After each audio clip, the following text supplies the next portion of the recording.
श्रावक के षट आवश्यक में से 5वें नंबर के क्रम में तप को रखा गया है। कथन की अपेक्षा यह क्रम है। वैसे तो षट आवश्यक प्रतिदिन करने योग्य है। तप के बारे में कल मैंने आपको कहा था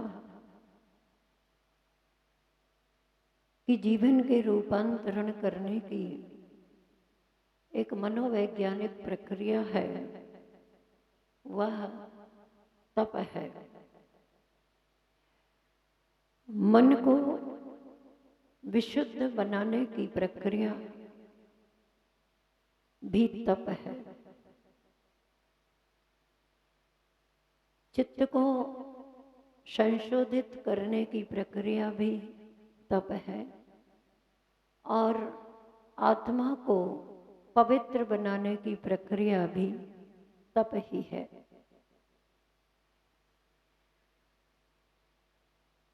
प्रायः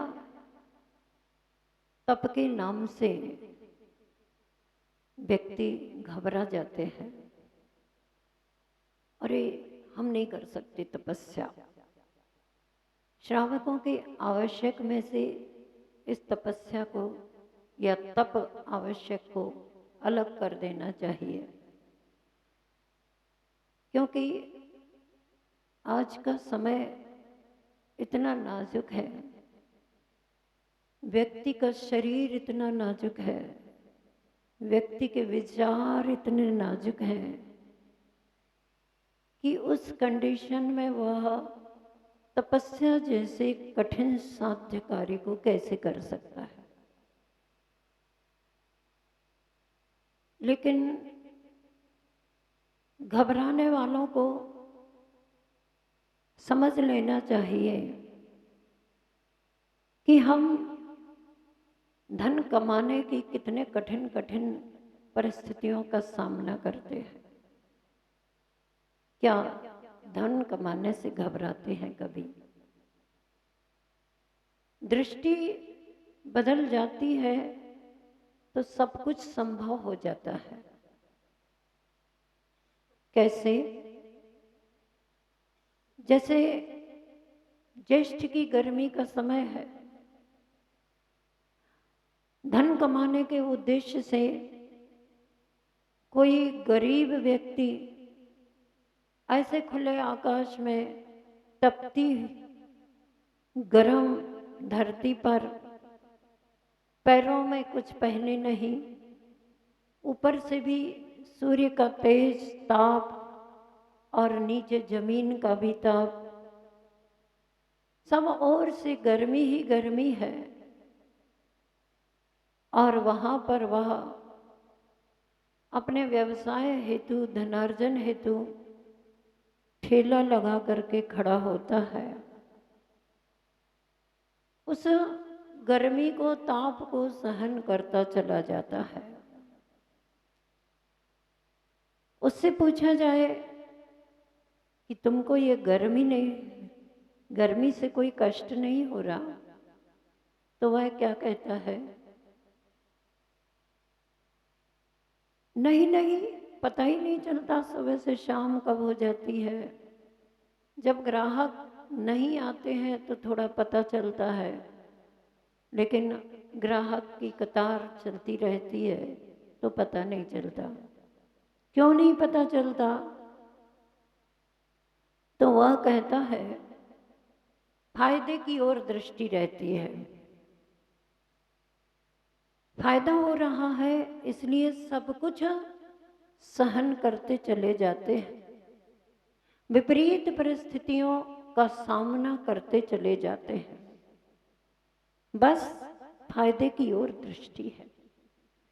ठीक इसी तरह से जो साधु संत होते हैं, जो त्याग और तप के मार्ग को अपनाने में आगे बढ़ते हैं, उनकी भी फायदे की ओर दृष्टि रहती है।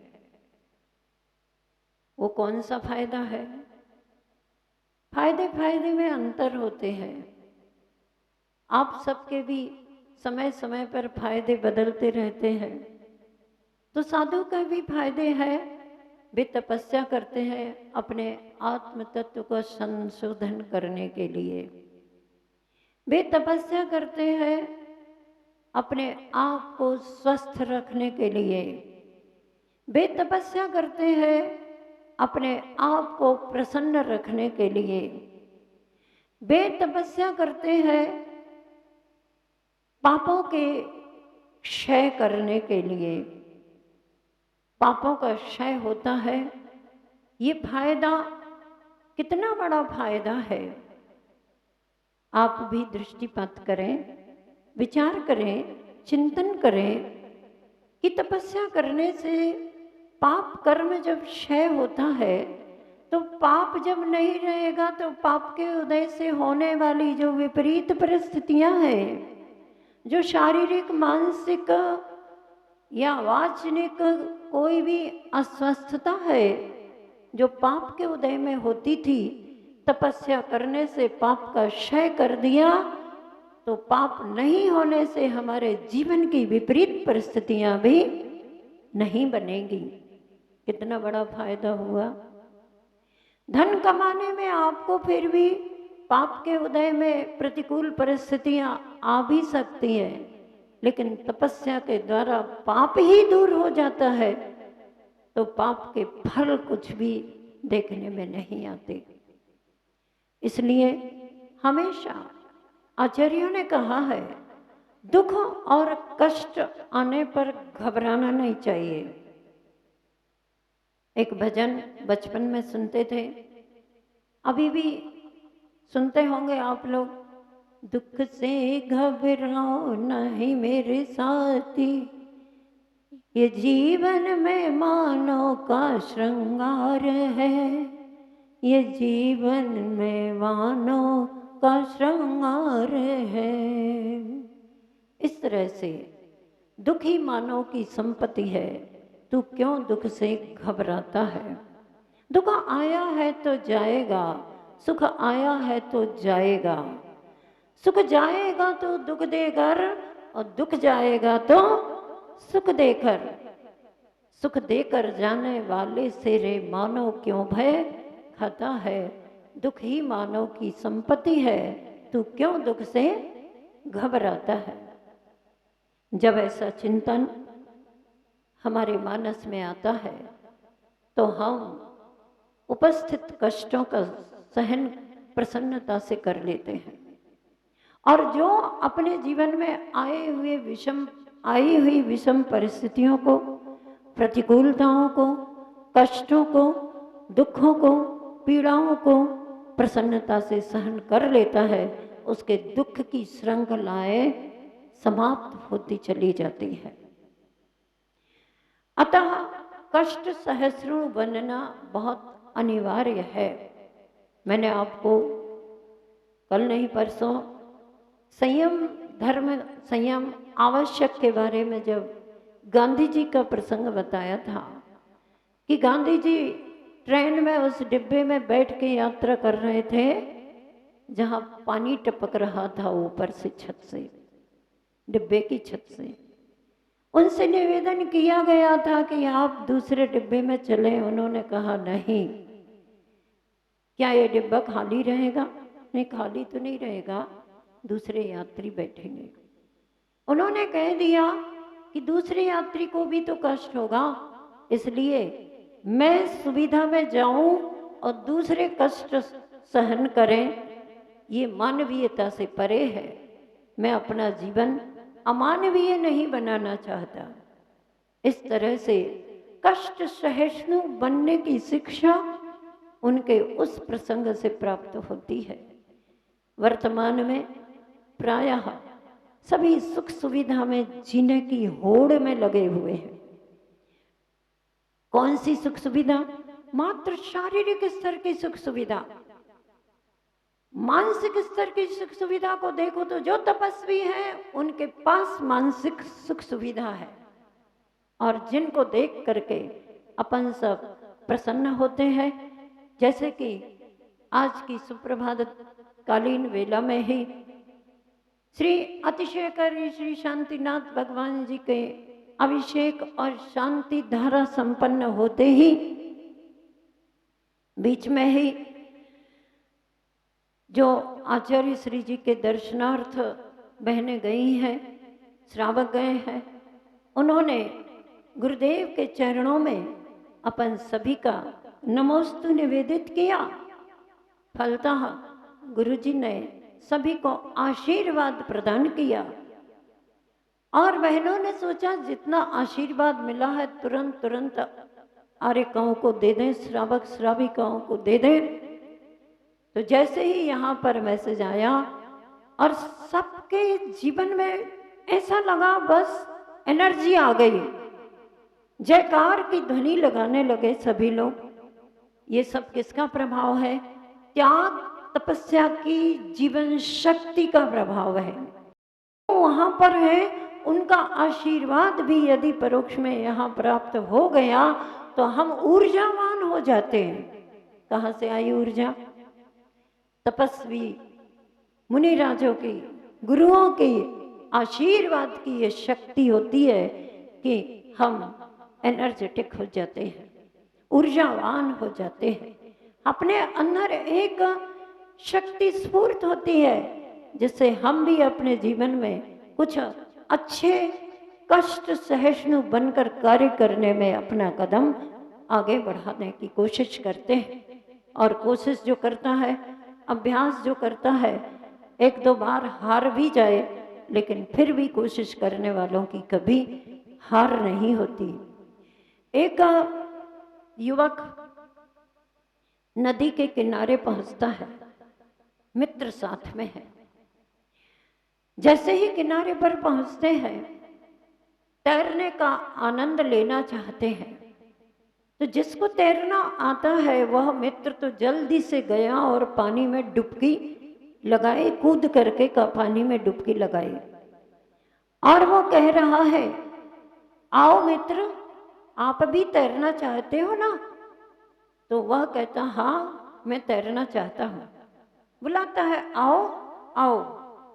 थोड़ी घबराहट होती है, क्यों? क्योंकि उसने कभी तैरना सीखा ही नहीं और नदी में कभी पैर रखे ही नहीं। तो वह कहता है, नहीं नहीं, मुझे तो डर लगता है, कहीं फिसल गया तो। अरे आओ ना, तैरने का आनंद लेना है तो पानी में पैर तो रखना ही पड़ेगा। एक बार फिसलोगे, दो बार फिसलोगे, तीसरी बार आप तैरना सीख ही जाओगे।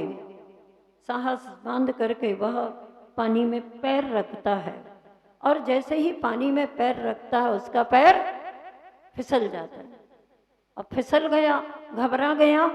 जैसे तैसे वहीं आसपास कोई तख्ता था, उसके सहारे किनारे पर आ जाता है। आकर के वह खड़ा होता है, घबराया हुआ है। मित्र पुनः कहता, आओ, एक बार फिर से आओ।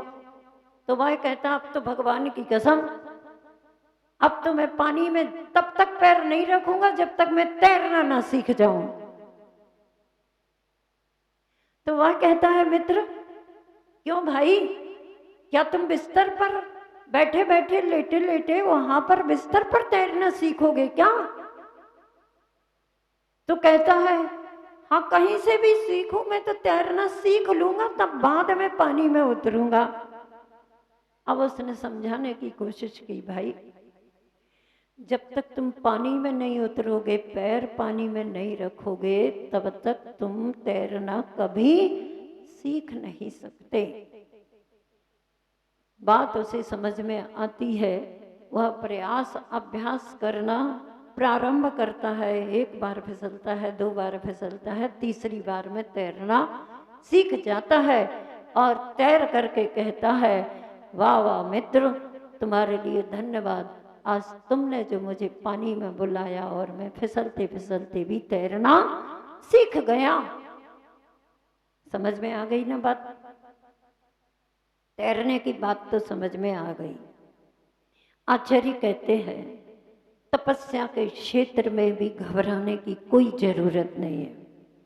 सीधे आप छलांग नहीं लगा सकते, तो कम से कम छोटे छोटे नियम, संकल्प और प्रतिज्ञाओं को स्वीकार करके उनका सहारा लेकर के तपस्या के क्षेत्र में आगे बढ़ना सीखो, कदम बढ़ाओ और फिर तपस्या के साधना की आनंद की अनुभूति करो। और ऐसा जो प्रयास करता है वह अपने जीवन में उस आनंद की अनुभूति भी कर ही लेता है। भरत चक्रवर्ती, जिनका आदर्श में जीवन था, वे हमेशा अपने महल के आंगन में खड़े होकर, घर के आगे, महल के आगे आंगन में खड़े होकर मुनिराज के आहार दान की प्रतीक्षा में खड़े रहते थे और विचार करते थे, कब मिली हैं ते ऋषिराज, आप तरे और रन को तारे। हे मुनिराज, आइए हम आपके अंजलि में आहार दान देना चाहते हैं। आहार दान देने की भावना से प्रतिदिन अपने, भले सामने सामने मुनिराज हो या नहीं हो, उस नगर में मुनिराज हो या नहीं हो, फिर भी वे पड़गाहन की प्रक्रिया प्रतिदिन करते थे। एक दिन मुनिराज नहीं आए, तब भरत चक्रवर्ती को क्या फील होता है? वो सोचते हैं, आज कैसा दुर्भाग्य है मेरा, आज कैसा दिन है मेरा कि मैं मुनि को आहार दान दिए बिना अपने गले में ग्रास कैसे डालूं। दृष्टि बदलिए, अपने जीवन को तप से संवारिए और जो तपस्वी हैं उनके जीवन का सानिध्य प्राप्त कीजिए। उनके जीवन में पहुंच करके, उनके चरणों में पहुंच करके अपने जीवन को भी तप के आभूषण से अलंकृत करने का प्रयास कीजिए। जय बोलिए तपस्वी सम्राट आचार्य गुरुवर श्री विद्यासागर जी महामुनि महाराज की।